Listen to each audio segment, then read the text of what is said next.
আল্লাহ তাবারক ওয়া তাআলা কোরআনুল কারীমের সূরা আল ইমরানের 185 নম্বর আয়াতের মধ্যে বলছেন, কুল্লু নাফসিন যায়িকাতুল মাউত। প্রত্যেকটা ব্যক্তি অবশ্যই মৃত্যুর স্বাদকে গ্রহণ করবেন। প্রত্যেক ব্যক্তির মৃত্যু হবেই।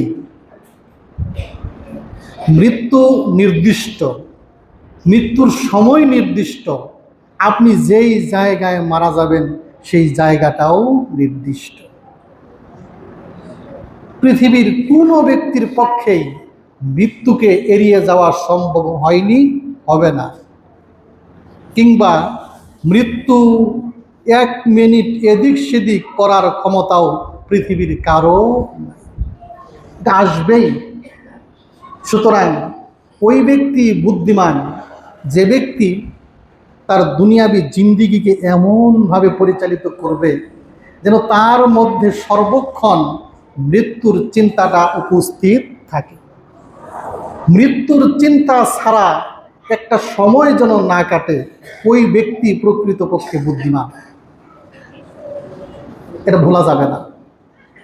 মৃত্যু যেন বান্দা না ভুলে, এজন্য আল্লাহ তাবারক ওয়া তাআলা কোরআনুল কারীমে জীবনের আগে মৃত্যুকে উল্লেখ করেছেন। আমরা জানি আমাদের প্রত্যেকেরই জীবন শেষে মৃত্যু আসে, আর আল্লাহ রাব্বুল আলামিন উল্লেখ করেছেন জীবনের আগে মৃত্যু।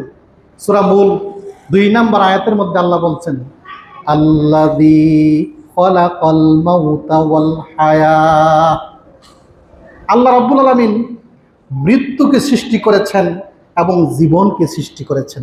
তাহলে আল্লাহ তাআলা জীবনের কথা আগে বলছেন না মৃত্যুর কথা আগে বলছেন?